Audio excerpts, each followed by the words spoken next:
When installing the Vigoro matrix grid landscape fabric in a professional project, the first step is to measure the area.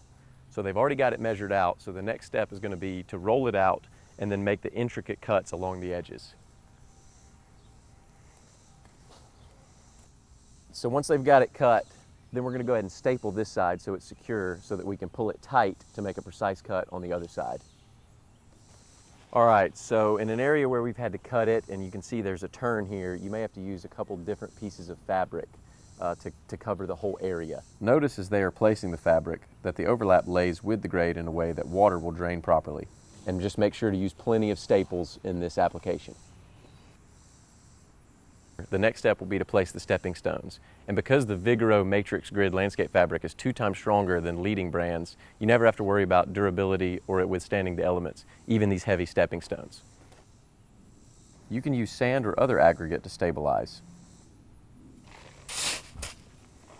So once we finish filling in with gravel, the project will be complete and will remain low maintenance due to the superior weed control of the Vigoro matrix grid landscape fabric, sold exclusively at the Home Depot.